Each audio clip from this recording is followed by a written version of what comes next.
We are just beyond thrilled here at Houston Oasis to have our main presenter today to be Mandisa Thomas. Mandisa is the president of the Black Nonbelievers, Inc., and her talk is entitled, "Who Says the Movement is Dead?" Mandisa is a native of New York City. She's the founder and president of Black Nonbelievers, and although she's never formally indoctrinated into belief, Mandisa was heavily exposed to Christianity, Black nationalism, and Islam. As the president of Black Nonbelievers, Inc., Mandisa works to encourage more blacks to come out and stand strong in their non-belief in the face of such strong religious overtones. The more we make our presence known, the better our chances of working together to turn around some of the disparities we face. We are not alone. Welcome, Mandisa.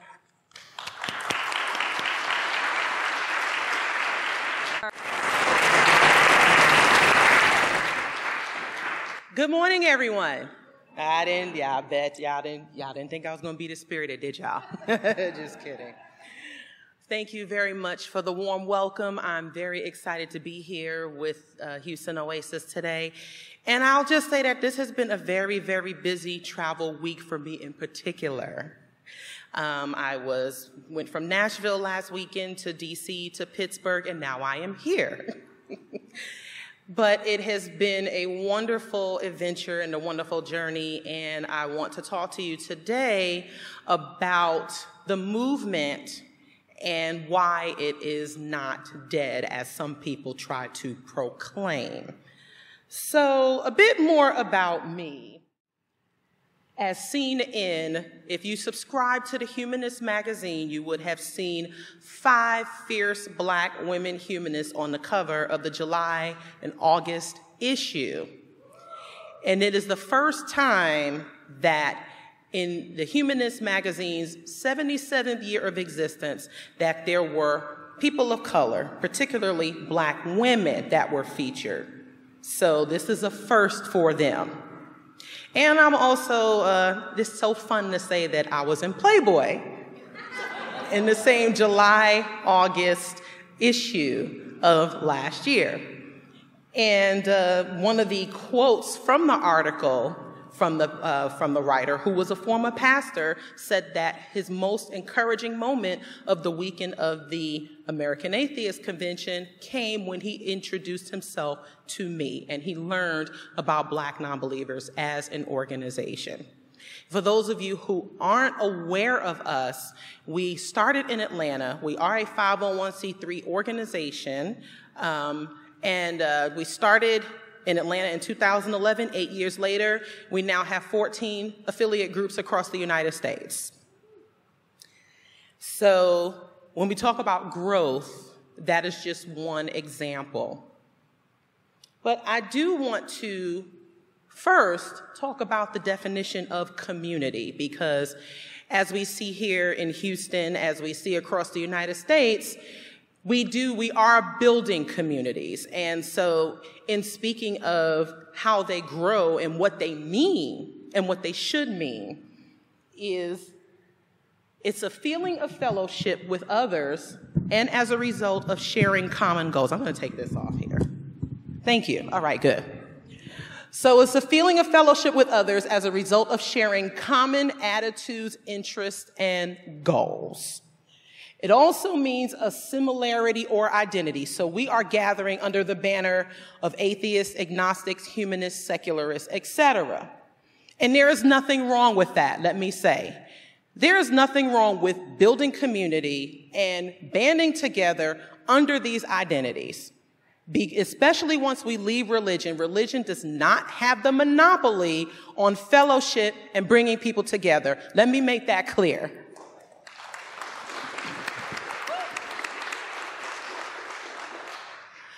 But also a definition of community is joint ownership or liability, which means that we should be encouraged and empowered to take part however we can. Whatever we can offer and contribute, we should be doing that and owning it, taking responsibility, which means that there are times where we must manage our communities. Meaning that once we've dealt with the sort of restriction of religion. And I will say that I wasn't formally raised religious, but I was raised in community. I was raised in what was called the Black conscious community. Some of you may be familiar with that. So I do know what it means to belong and be a part of groups and other organizations. And so this actually spans across the board. But what we do know within the religious community is that even with the restriction, there was still a lack of ownership, liability, and accountability. Or people did so with the expectation of, well, if you do good in this life, then you'll be rewarded in the afterlife. But we don't have that as a secular community. We do these things for the sake of being good or while we're still here on this earth, which makes this especially important, the ownership and liability, why we must do so with our communities. And when I've heard a couple of people, you know, when they said the community is dead because of certain things that they may not have received out of them that they may have wanted. And I know even with Oasis, with the restructure and with what happened last year, there may have felt like a piece of you had died. I know with me last year, there was a professional decision that made me feel dead inside. So there are challenges that we have in this community that just makes us feel discouraged. And there are times where we do feel discouraged, depending on what we go through, and especially when we deal with some of the people in this community who still hold some very, very strong indoctrinated ideals and other stigmas. And we're still dealing with that. We're still working through that. But whereas a few years ago, there were only a few nationally recognized organizations, on the national level, this is now what the community looks like. And this is just a small view. So, of course, you have Black Nonbelievers, which is an organization that does work to build up not just the community and support for, but also the visibility and representation for Black atheists. Where, and you know, if you know anything about the Black community, you know that you are dealing with a 79% of the folks who are religious. So it is very prevalent, and this can be very, very difficult, and it must be understood why there are challenges to openly identifying and why there was a need for an organization like Black Nonbelievers. It isn't because we wanted to be special, but even though I think we are. But it is really, it really is because we have a specific, and not just specific, but very important need, especially in building this community. And you also have other organizations. You have American Atheists. You have Camp Quest. There's a bunch of organizations here that range from your church and state separation activism to community building. So this is just and it's important to note that even though there are specific focuses for each group, some have similar missions and they work together. There are others who range and their focus are different demographics. And guess what? That's okay. And there's more. You have more national, regional, and local groups.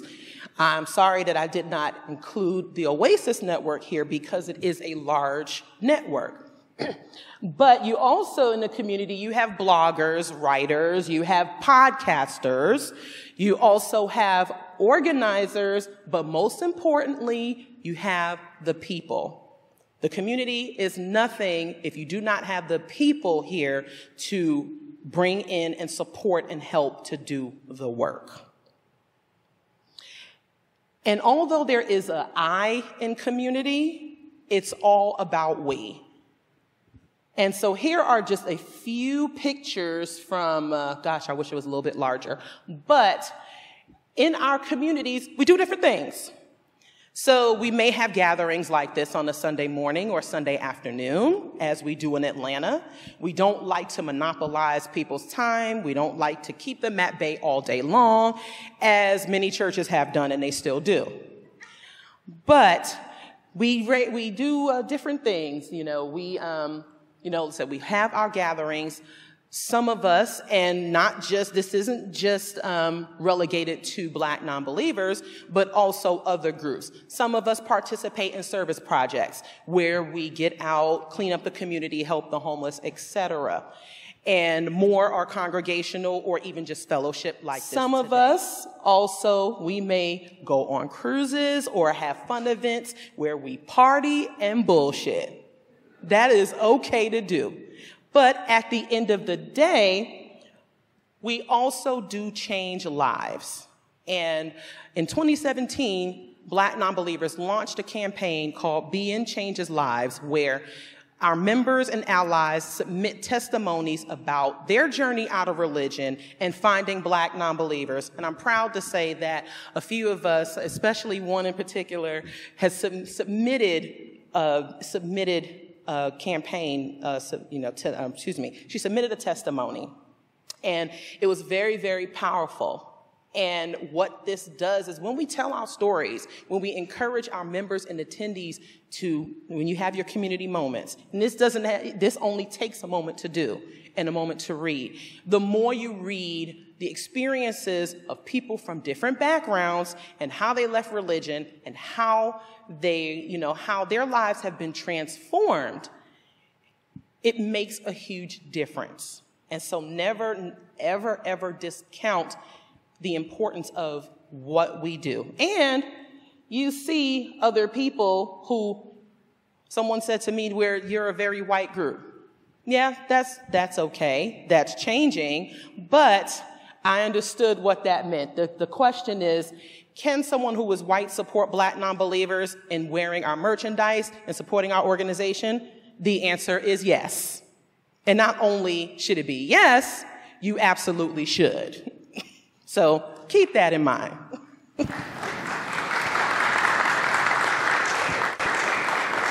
So what should we be doing as communities? We should be providing support. Again, we have people who are leaving religion, who are overcoming their religious beliefs, and so support is needed. And that doesn't always mean that we are all talking to them, that we also provide support in listening. Also offering resources. One of the organizations that I mentioned was Recovering from Religion. If you didn't know about it, they do have a website, and there's no reason why any of our organizations shouldn't be working together and collaborating. Offering opportunities, paid and volunteer. Most of the opportunities in this community are still volunteer, so just as in your religious community, but hopefully that'll change in the future. Also networking. Again, it's one thing to leave religion and then find your respective organizations, but also networking if there's opportunities for any type of advancement or employment within your respective jobs and such, then that is an opportunity for each of us to offer them to each other, right? So also having fun. What good is this if we aren't enjoying ourselves? In our previous communities, we were taught that, well, we have to serve the Lord, that there is no room for us to develop in our own personal lives. There's no way for us to be ourselves. But as we are embracing different identities, as well as, people who are coming out, whether it's a person of color, whether they are of the trans community, and we accept that based on evidence and verification that there is no need to be judgmental. It is okay for us to come together and have fun and just really, it isn't always about the struggle. And we have struggled, whether internally or externally. It is okay for us to revel in that and realize that we've made some accomplishments. What do we need to do it? What do we need to provide this community and continue to maintain it? We need support. Support is reciprocal. This does not happen by magic. Again, we're not going by magical thinking. There is no being that is guiding us from the sky anymore. So what does that mean? It's up to us. So just as the individuals need support, the organizations and communities also need support. Also resources. If you have resources to contribute to the community and your organizations, please provide them. Opportunities. We need those opportunities as well.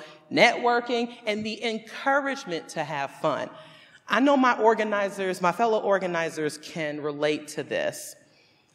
How many times have you felt like you just wanted to throw your hands up and say, I quit? Because oftentimes there is a responsibility that does fall on us to provide the support for others, which is something that I personally love to do. But I tell you, sometimes it gets tiring. And none of us should be treated as if we don't have feelings. We are still human beings and we feel. And the encouragement to do what we do does come from our members. So it's important to keep that in mind. Please show your support and appreciation for the people who put on these events, who run the organizations, because it isn't always easy. And once you start something and you become active, doing it continuously can seem kind of mundane, and people may not appreciate that, but please do know that it takes work, and so please do support us. So here are some important things to remember in continuing to build and support our communities to keep them alive. We are still growing, and you may need to create what isn't already there. So if you see a need for it, you may need to build it.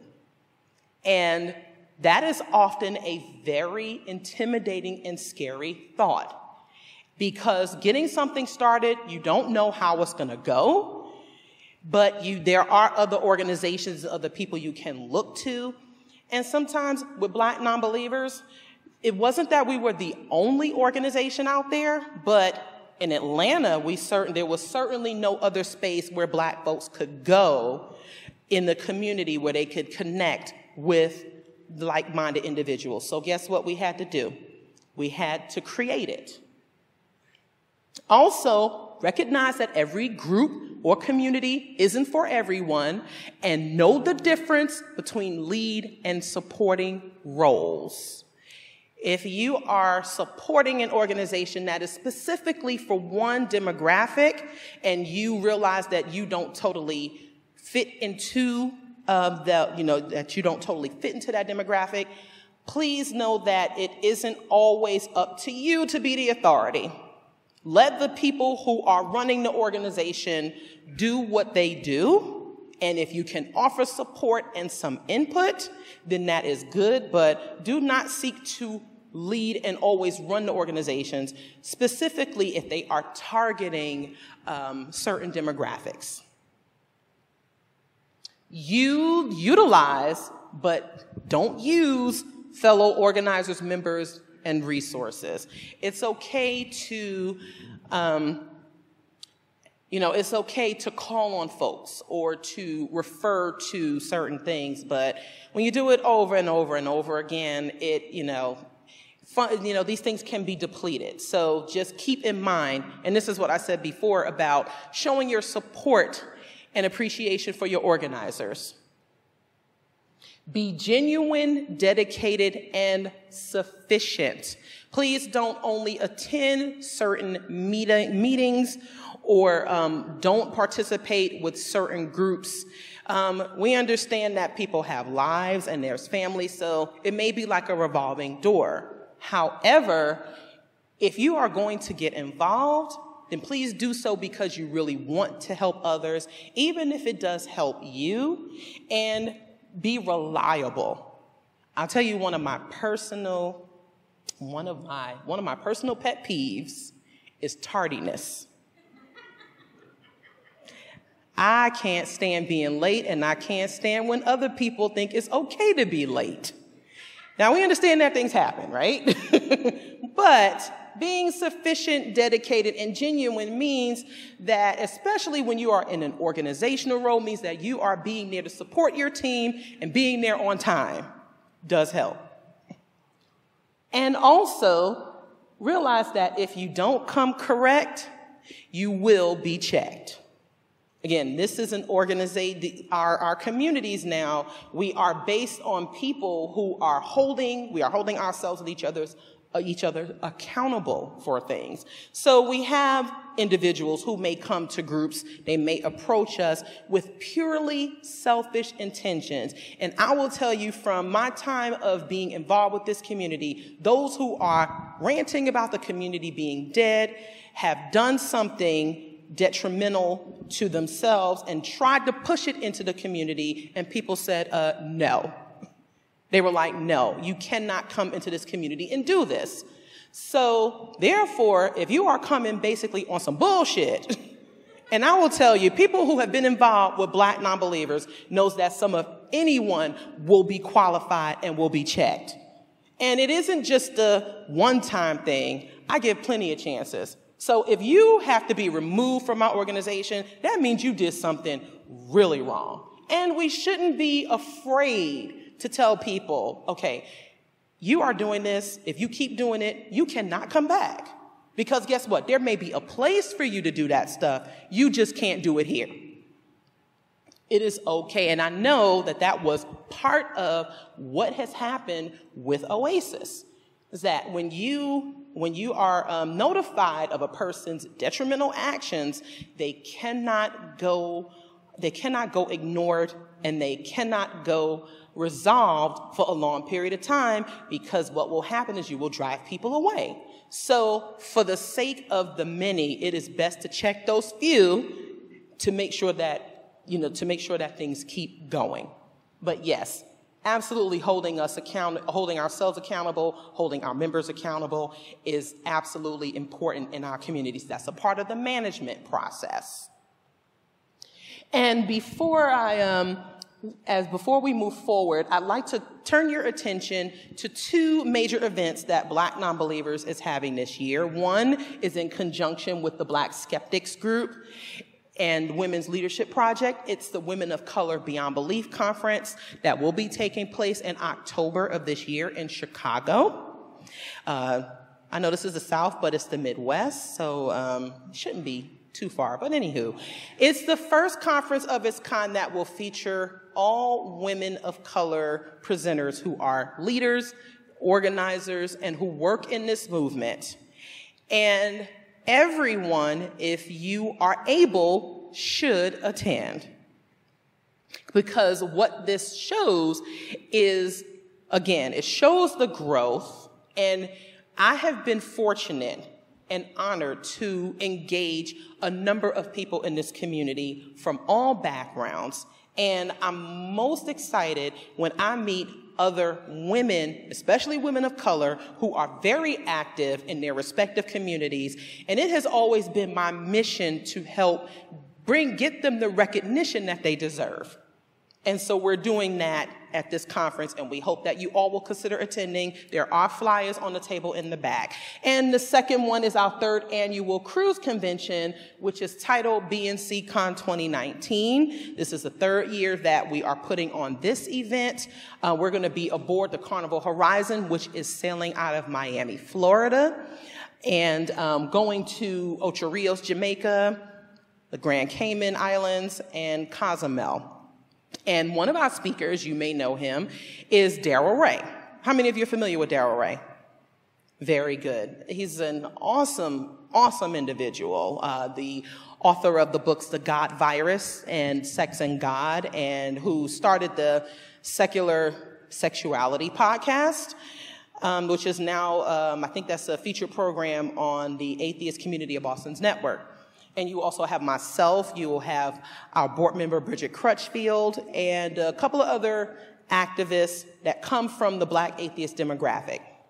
So you can, in both events, information is available on our website if you are interested. So at times, I find it very hard to keep going. You know, there are times where even though the profile has increased, which I appreciate.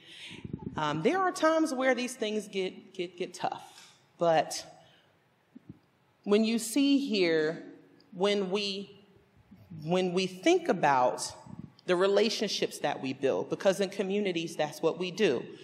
We build relationships, we work together, we are multi-generational. So we are reaching everyone from the young to those of a mature age. I will not say old. But as our communities grow, we are having children. This is one of our being babies. He's now 3 years old. When we realize that we are growing new leadership, we are growing families, we are sustaining these relationships. This is how we know that we're alive as a community, that we're not dying at all, especially when we are reproducing and we are growing. When we fight, this is how we know we're alive. When we love, this is how we know we're alive. And these are the reasons, because as we continue to grow, hopefully we will continue to see the very diverse faces and people that make up our groups, our organizations, and our community. And it is up to us to continue to build up these resources and build up everything, especially for those of us, because our time is finite. And when we continue to at least bask in the growth, when we continue to build up that positivity, then that way we know that we are building towards the future, because again, it is not just about me, it is not just about you, it really is about all of us, and making sure that we stay alive even long after we are physically gone. And I appreciate all of you who are continuing to contribute to these efforts and to our communities and helping them grow. Thank you.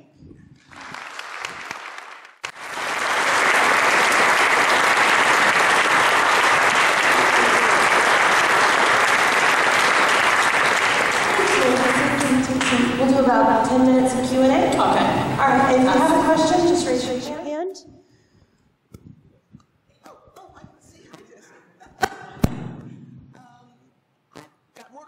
But I'll ask you. Okay, I can't really, is there something? This is one that I had, which is gender balance. Hold on a sec, Susan, your mic isn't working. Test. Yeah, stand up, please. Thank you. Tell me about the gender balance in your membership. Okay. So the question was about the gender balance within the organization. So when we first started in 2011, there were quite a few men who participated with us. Now it's about 60-40, and I say 60% women and 40% men. As we have grown, it is reflected in our leadership. We have a number of women and as well as LGBTQ organizers with Black nonbelievers. So the representation of women has been very important, and there are a number of women who are finding organizations because they're leaving the church and they're looking for, people to connect with. So now I would say it's about 60-40. Any more questions? All right.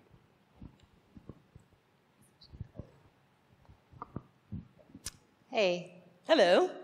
There's a phenomenon specifically in language, but in other areas as well, which is called language mimicry. And what that is basically communities that are not valorized typically change their language to match the language of communities that are valorized, communities that are considered to be, the model of what everybody wants to be. And they do that for the purposes of avoiding discrimination for the most part. My question is in terms of Christianity. So in the Black community, Christianity and religion is very, very strong.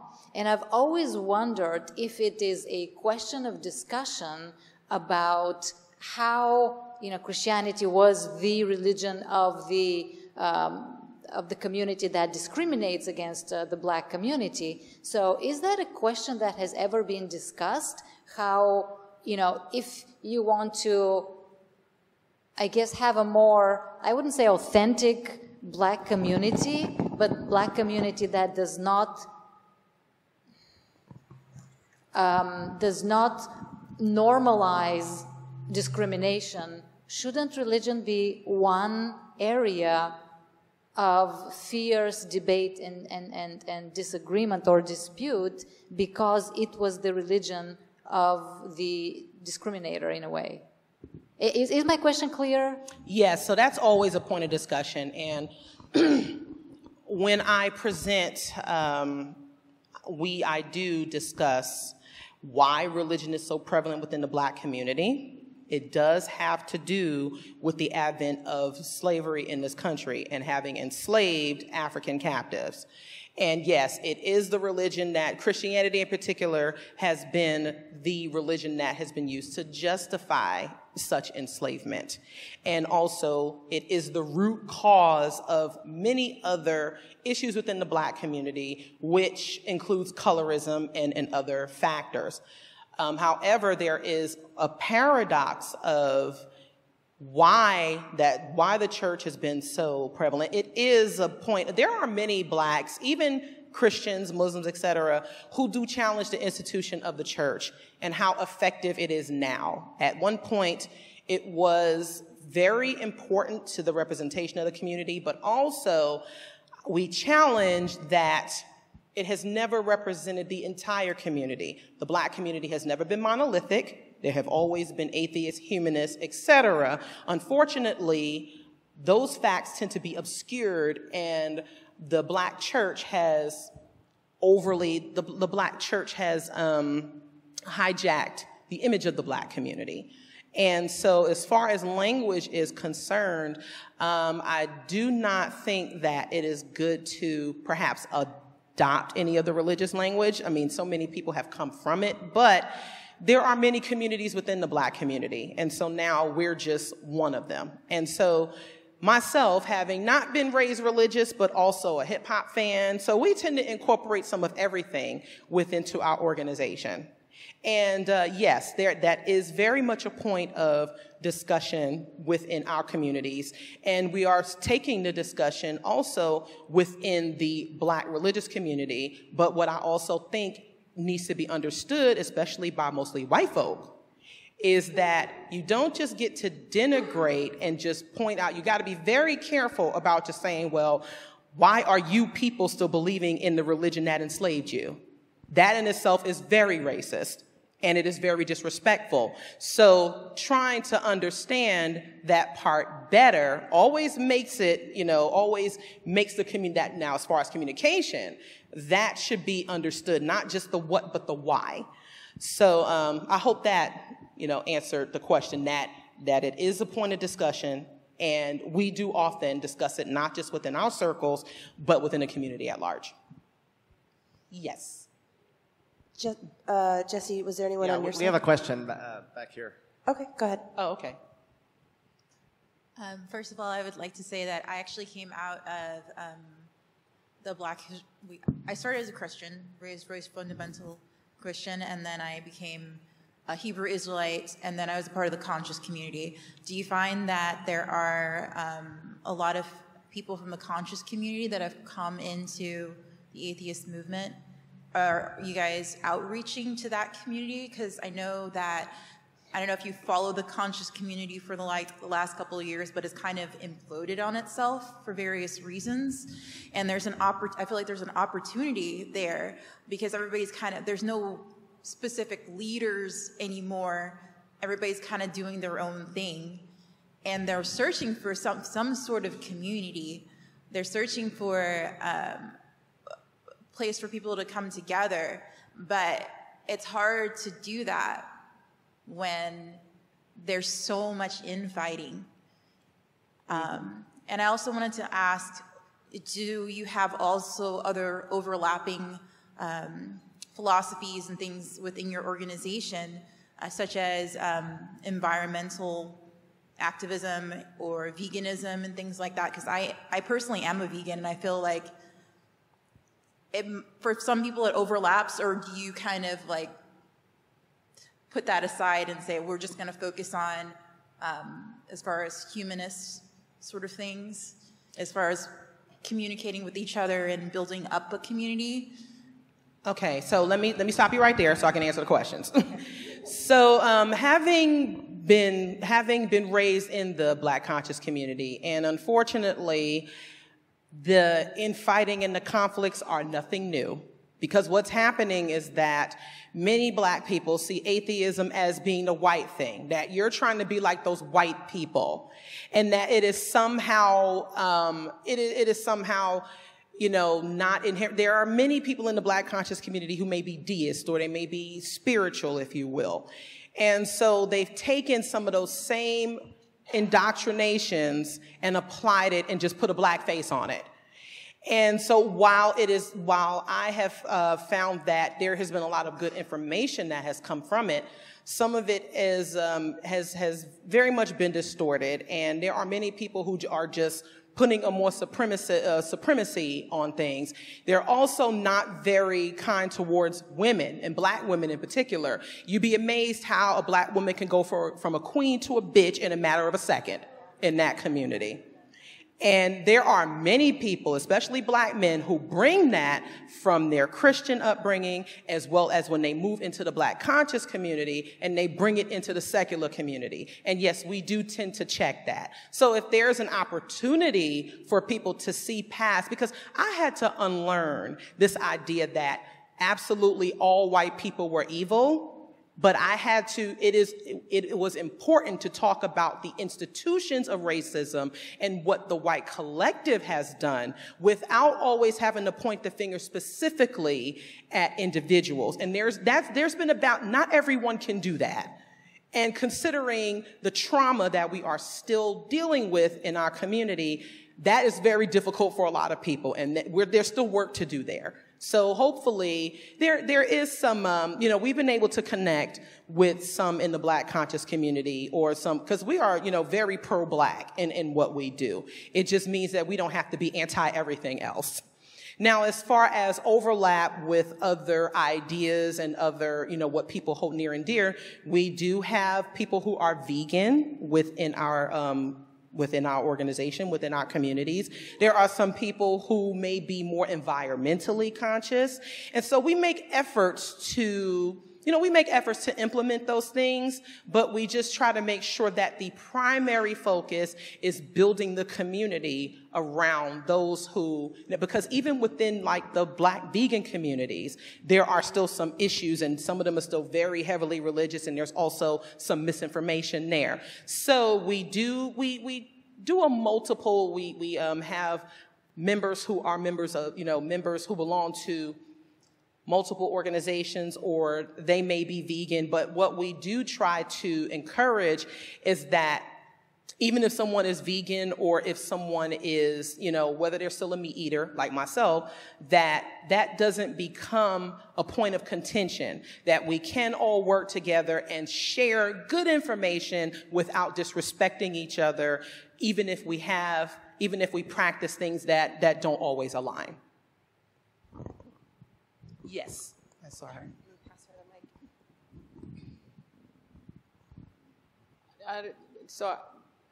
Great presentation. Thank you. My question is, for the Black culture, especially in the United States, the historical reasons that the church was, just following up on that part, it was a system that was allowed in the United States for Black people. It was a system that allowed them to communicate, or us to communicate, to share information, to have businesses. So it was almost an agnostic system. Although people are faithful and have religion, it was something that was created as a way for Black people to share information or share something in an oppressed society. And kind of going back to her question is, independent of the beliefs, how do you get around that? Because I still don't see how the Black church serves multiple purposes. It's not just a religious institute in the United States. In the United States, it really is. This is a place where you can come and find out things and be an activist, learn about things that are happening. Is there a way of working with the Black church maybe, or getting around that? Or I don't understand it. Do you understand what I'm saying? There's a historical purpose to that. Yeah. Yeah, so, well, the thing is that we don't try to get around it. We acknowledge the history of the Black church, the role it played within the Black community. I argue that one of my arguments is that it is inflated. I think that we have given the church too much credit and more than what it deserves, honestly. And some people may disagree with me here, and I will explain why. Well, first, there were many Black churches that were created because, yes, there were white Christians who would not allow Black folks in their churches. And also, you have to think about the fact that during slavery, it was illegal to teach slaves how to read and write, but the only book that was allowed to be interpreted was the Bible, and there were only certain passages. So while the institution was very helpful to people, and I talk about this all the time, when the American justice system, or when legally, the United States legally as an entity discriminated against Blacks, the church did provide that support and representation. I do question the foundation of that, as well as the fact that people make excuses for the church and its ability to thrive, especially on such questionable, to say the least, principles. Also, the church serving multiple needs of the community is true to some extent, but think about the fact that there have been over $400 billion poured into the Black church since the 1980s. So the community is serving it more than it's serving the community. And also, when we talk about multiple resources, let's just take, for example, one of the first organizations that actually established a nationwide free breakfast program was the Black Panthers, and they were not religiously affiliated. Let's think about Black History Month. The foundations were a free thinker, Dr. Carter G. Woodson. So I challenge this idea that the church is absolutely serving a good need for the Black community. Now, will there be an opportunity to work with them? Maybe, but considering some of the principles that they still hold near and dear, especially the Black church, it remains to be seen. I hope we can. One day there has been some dialogue established. And also, I contend that not everyone's going to leave the church. That's just a reality. And acknowledging that is a thing. So what we were trying to do was reaching those who were already there, those who were leaving. They were leaving the church behind, but they didn't think that there were other communities and resources out there for them. And so, again, while I think that the church may still serve, a community for some people, they aren't serving the needs for everyone, and that is okay. And I do challenge that historical perspective as to whether they were, I'll acknowledge the good, but we also have to acknowledge the problems too. Back here in the back. So to go and offer a question with a little bit more levity. So I spent several years living in South Africa, and when I was there, people are late all the time.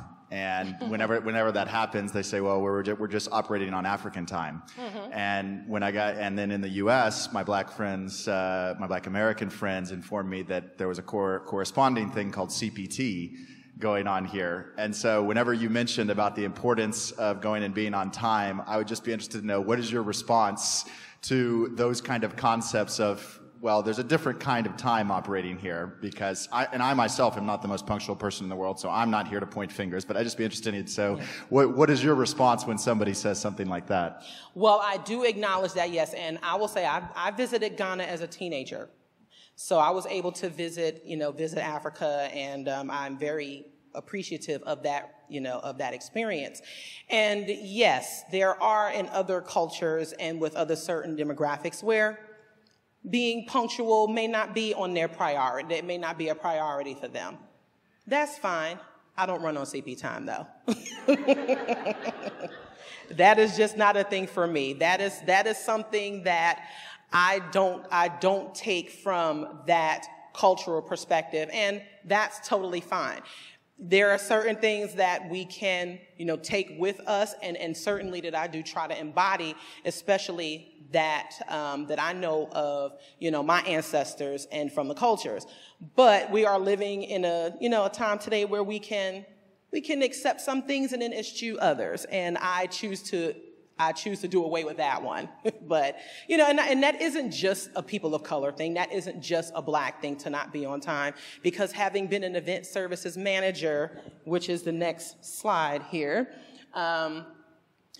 having been an event services manager at the CDC, I have seen folks from all backgrounds who have been late and who have been unorganized. And that has been historically a thing that has been relegated to black people, which needs to stop. But, you know, there are some people who, yeah, they may be a little bit more lax as far as time and such, or they may be more relaxed. That's totally fine. But when it comes to organizing and putting things together, yeah, I like to be more punctual than that. All right. Speaking of time, I think we'll make this our last question.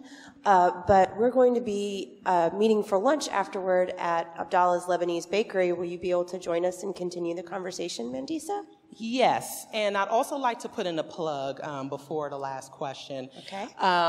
Last year, I just mentioned that I was an event services manager. Due to the increasing demand within this community and building the organization, I made the decision to leave that full-time job last year, and I was there for 10 years to become a full-time activist. And so I partially support myself through a Patreon where I create community building content, and I also discuss atheism. I also have atheism is discussion. So if for your consideration, you can subscribe to my Patreon for as little as $1 a month to help support said activism and helping to build and grow the organization. So thank you.